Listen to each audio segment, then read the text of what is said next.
नमस्कार, राम गुलाम online classes में आपका स्वागत है। मैं अतुल पाल सिंह। आज डीएलएड सेकंड सेमेस्टर का प्रथम प्रश्न पत्र का अध्ययन करेंगे। इसके पहले हम लोगों ने पढ़ा कि शिक्षा के प्रकार के अंतर्गत दूरस्थ शिक्षा किसे कहते हैं, दूरस्थ शिक्षा के अन्य नाम एवं दूरस्थ शिक्षा की विशेषता। इसके पहले क्लास में हम लोग पढ़ चुके हैं। आज हम लोग अध्ययन करेंगे दूरस्थ शिक्षा में प्रयोग होने वाली आवश्यक सामग्री। वो कौन कौन सी आवश्यक सामग्री है जो दूरस्थ शिक्षा को उपयोगी बनाती है और सहायक बनाती है। जिसमें पहला नाम आता है मुद्रित सामग्री, अर्थात छपी हुई सामग्री, जिसमें पुस्तक, पत्र पत्रिका आदि आता है। औपचारिक शिक्षा में भी मुद्रित सामग्री का प्रयोग होता है, लेकिन अनौपचारिक शिक्षा में इसका उपयोग इसलिए उपयोगी है दूरस्थ शिक्षा में कि ये छात्र के घर तक पहुंचने का एक माध्यम है, एक पाठ सामग्री को पहुंचाने का एक सशक्त माध्यम है छपी हुई सामग्री, पत्र पत्रिका एवं पुस्तक। इसमें छात्र के घर तक ये आवश्यक सामग्री पहुंचाई जाती है, जिसमें छात्र उसका अध्ययन करते हैं, पढ़ते हैं, समझते हैं और विभिन्न प्रक्रियाओं में टेस्ट और परीक्षा के माध्यम से जो होता है उसमें वो अच्छे अंक से पास होते हैं एवं पत्र पाते हैं। अगला है श्रव्य दृश्य सामग्री। श्रव्य दृश्य सामग्री अर्थात देखने सुनने वाला, ऐसा चीज जिसको हम देख भी सकते हैं, सुन भी सकते हैं। इसमें आता है कि यह आधुनिक श्रव्य दृश्य सामग्री में यह आधुनिक सूचना प्रौद्योगिकी का महत्वपूर्ण साधन है, जिसमें परंपरागत शिक्षा अर्थात औपचारिक शिक्षा की अपेक्षा दूरस्थ शिक्षा में इसका विस्तृत प्रयोग होता है। अर्थात श्रव्य दृश्य सामग्री का औपचारिक शिक्षा की तुलना में दूरस्थ शिक्षा में इसका प्रयोग अधिक होता है और उपयोगी होता है। इसमें क्या क्या साधन आता है? इंटरनेट सर्वप्रथम है। इसके अलावा स्लाइड है, ऑडियो वीडियो कैसेट है, सीडी है आदि। इन माध्यम से दूरस्थ शिक्षा का जो भी सामग्री है, ज्ञान है, पाठ्य वस्तु है, सिलेबस है आदि, वो छात्रों तक सरलता पूर्वक पहुंचाया जाता है। और आप सब जानते हैं कि आजकल के समय में जो इंटरनेट है, घर बैठे ही आप विभिन्न प्रकार की जानकारियों को, विभिन्न सूचनाओं को, विभिन्न बातों को सरलता से जान सकते हैं, समझ सकते हैं। अगला है रेडियो। रेडियो ऐसा सशक्त माध्यम है जो हमको दूरस्थ शिक्षा के माध्यम से विभिन्न कार्यक्रमों को, विभिन्न जानकारियों को हमारे तक पहुंचाने का एक अच्छा माध्यम है, एक अच्छा प्रयोग है।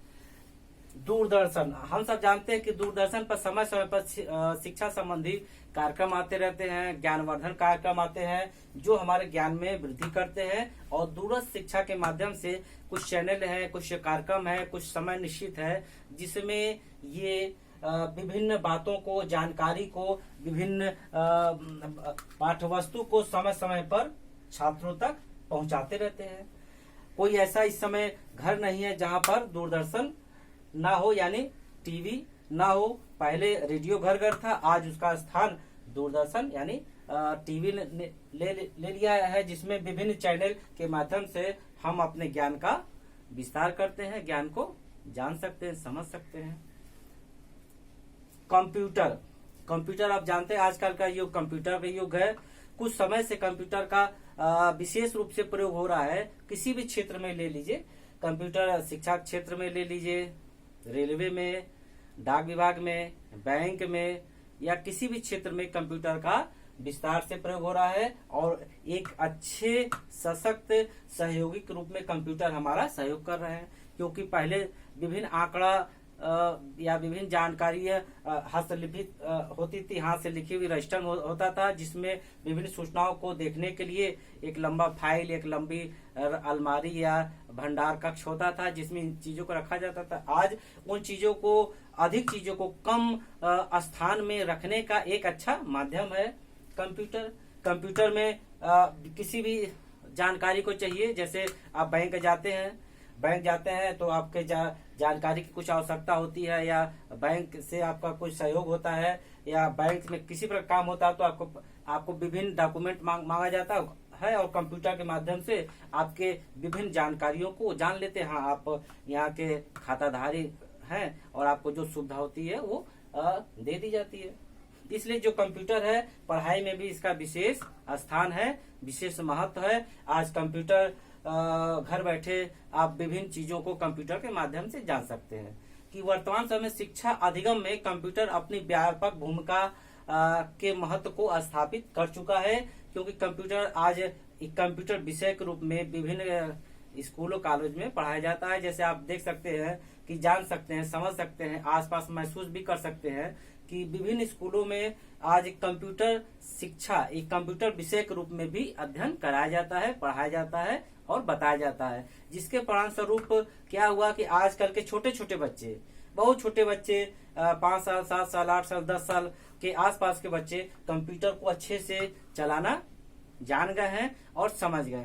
शायद हमको उसकी आधी भी जानकारी नहीं थी। जब हम लोग पढ़ते थे तो ऐसा कुछ था नहीं, कंप्यूटर था नहीं, तो कंप्यूटर के बारे में कोई विशेष जानकारी नहीं है। लेकिन आजकल के छोटे बच्चे, बहुत छोटे बच्चे कंप्यूटर के माध्यम से विभिन्न जानकारियों को प्राप्त कर लेते हैं और कंप्यूटर को आसानी से चला लेते हैं। उसी का परिणाम है कि आज जो आप देखते हैं एंड्रॉइड मोबाइल है, वो छोटे बच्चे हमसे ज्यादा उसके फंक्शन के बारे में जानते हैं, उसके प्रारूप के बारे में जानते हैं कि उसमें क्या क्या चीज लोड होना है, क्या कैसे जानकारी प्राप्त करना है या कहाँ से कर सकते हैं। वो मोबाइल के माध्यम से बच्चे आजकल के बहुत तेजी से उस चीज को समझ रहे हैं और कर सकते हैं। उदाहरण तौर पर अपने घर के आसपास ले लीजिए, 2 साल, 3 साल, 4 साल के बच्चे को मोबाइल दे दीजिए, वो अपने लायक जो भी चीज होगा, गेम या ऐसी चीजों को वो खोज के निकाल करके उसका प्रयोग करने लगेगा। और कुछ छोटे ऐसे बच्चे भी होते हैं, उनकी बुद्धि इतनी तेज होती है कि कंप्यूटर के अलावा मोबाइल में भी क्या कैसे गेम को लोड करना है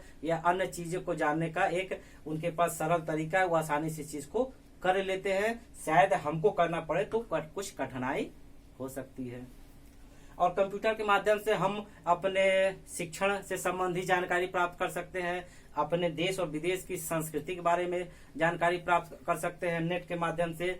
और नवीन खोज, जो नए नए खोजें नित्य नई खोज होती रहती है, उसके बारे में भी हम जानकारी प्राप्त कर सकते हैं कंप्यूटर के माध्यम से। नेट के सहयोग से आज लगभग आप देखेंगे या महसूस करेंगे आसपास, तो कंप्यूटर आज लगभग हर घर में बच्चों के पास अवश्य रूप से है। किसी रूप से, कंप्यूटर के रूप हो, लैपटॉप या अन्य रूप से, वो कंप्यूटर से अपने जानकारी ले रहे हैं और अपने चीजों को उसमें पूरित करके अपना काम कर रहे हैं। क्योंकि आजकल अब जाने कोई आपको अगर वांट भरना हो, कुछ आवेदन करना हो, तो पहले डाक द्वारा होता था, अब ऐसा नहीं है।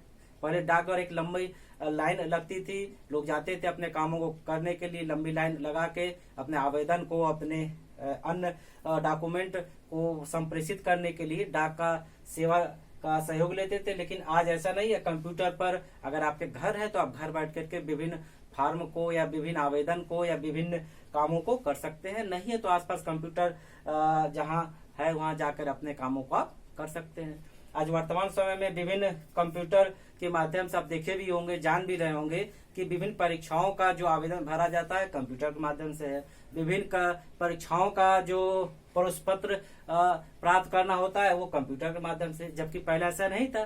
पहले डाक द्वारा हम लोग भेजते थे, फिर उसके बाद एक पोस्टकार्ड के रूप में एक उसकी सूचना मिलती थी कि हमको प्राप्त हो गया। उसके बाद डाक के माध्यम से हमारे पास उसका प्रवेश पत्र आता था, फिर हम उस पर आगे काम करते थे। लेकिन अब ऐसा नहीं है। कंप्यूटर के माध्यम से हम संप्रेषित कर दिए सूचना को, जानकारी को भेज दिए, और उस जब का पेपर में आता है या जब ऐसी सूचना आती है कि परीक्षा होने वाला है, तो जो विभिन्न नंबर जानकारी होती है उसके आधार पर जाके कंप्यूटर से अपना प्रवेश पत्र डाउनलोड करवा के अपना काम करते हैं। अब देख कितनी सुविधा हो गई। ये कंप्यूटर से विभिन्न जानकारी प्राप्त करने के साथ साथ हम घर बैठे या अपने आसपास सरलता से फार्म को या किसी चीज को पूरा करने में इसका सहयोग लेकर के अपने काम को हल्का कर सकते हैं। नवीन खोज के माध्यम से अगर जानना हो तो इंटरनेट है तो कंप्यूटर आप खोलेंगे। आजकल मोबाइल भी उसका छोटा रूप ले लिया है कि मोबाइल में सारी सुविधाएं आपको, चाहे समाचार पत्र के बारे में जानना हो या देश विदेश की घटना के बारे में जानना हो, तो विभिन्न चैनल है, विभिन्न माध्यम से आप गूगल आदि के माध्यम से अपने जानकारी के भंडार को बढ़ा सकते हैं, विकसित कर सकते हैं। मनोरंजन का भी एक महत्वपूर्ण स्थान कंप्यूटर या मोबाइल का है कि आप खाली समय है बहुत थक गए हैं तो विभिन्न आप इसमें डिस्कवरी देख सकते हैं या विभिन्न मनोरंजन ज्ञान वर्धक कार्यक्रम देख सकते हैं, अपने ज्ञान को बढ़ा सकते हैं। और बीच में जब आप थक जाएं तो इसमें मनोरंजन कर सकते हैं। अब देखिए मल्टीपर्पज काम आपका कंप्यूटर कर रहा है, जबकि पहले रेडियो था, बहुत पहले घर घर रेडियो था, फिर दूरदर्शन आया, फिर कंप्यूटर आया, इंटरनेट आया, अब उसका छोटा रूप मोबाइल भी आ गया जो विभिन्न कामों को करने में हमारा सहयोग करता है। इस प्रकार कंप्यूटर पर आधारित जो शिक्षण है वो हमको अपने काम को सरलता से करने में बहुत सहयोग करता है, जिसके कारण हमको इसके बारे में जानने समझने में विशेष सुविधा होती है। इस प्रकार हम ये जानेंगे कि दूरस्थ शिक्षा में सहयोग करने वाली क्या क्या आवश्यक सामग्री है, जिसमें हम लोगों ने पढ़ा मुद्रित सामग्री, जिसमें पुस्तक, पत्र पत्रिका आदि। मुद्रित का मतलब होता है छपी हुई। आपने किताब देखा है, जैसे किताब छपी हुई होती है प्रिंटिंग प्रेस द्वारा, उसी प्रकार छपी हुई सामग्री को मुद्रित सामग्री कहते हैं। श्रव्य सामग्री, देखने और सुनने वाली सामग्री, जिसमें हम इसको कह सकते हैं कि ऑडियो वीडियो कैसेट या ऐसा कोई चीज जिसको हम देख सके, सुन सके। रेडियो दूरदर्शन, रेडियो जान ही रहे प्राचीन एक माध्यम है जो पहले घर घर था, जिसमें विभिन्न प्रकार का कार्यक्रम समय समय पर आता था। लेकिन उस समय जब कुछ अन्य साधन नहीं था, रेडियो ही बहुत कुछ था। लेकिन जब दूरदर्शन आया तो दूरदर्शन का महत्व बढ़ गया। घर घर दूरदर्शन, लोगों घर टीवी रहने लगा, उससे इसमें विभिन्न प्रकार की जानकारी और विभिन्न प्रकार की बातों द्वारा हम अपने ज्ञान को बढ़ाते हैं, मनोरंजन करते हैं। कंप्यूटर चर्चा कर चुके, कंप्यूटर आने से हमारा जो ज्ञान क्षेत्र बढ़ा है, कम समय में हम विभिन्न चीजों को घर बैठे ही जान सकते हैं, समझ सकते हैं और अपने ज्ञान को बढ़ा सकते हैं। इंटरनेट, आजकल इंटरनेट के माध्यम से हम देश विदेश कहीं भी किसी प्रकार की जानकारी प्राप्त करना हो या किसी प्रकार की बातों को जानने समझने में इंटरनेट हमारा महत्वपूर्ण सहयोग करता है। इस प्रकार आज हम लोगों ने ये जाना सीखा कि दूरस्थ शिक्षा में सहयोग करने वाली कौन कौन सामग्री है। मुद्रित सामग्री, श्रव्य सामग्री, रेडियो, दूरदर्शन, कंप्यूटर, इंटरनेट आदि। अब अगले क्लास में हम लोग जानेंगे कि कंप्यूटर का चर्चा हो चुका है कि दूरस्थ शिक्षा के क्या गुण है, दूरस्थ शिक्षा के क्या अवगुण है और इसके हमारे जीवन में क्या इसका महत्व, इसके बारे में हम अगले क्लास में चर्चा करेंगे। आज का पाठ्यक्रम यही समाप्त करते हैं। नमस्कार।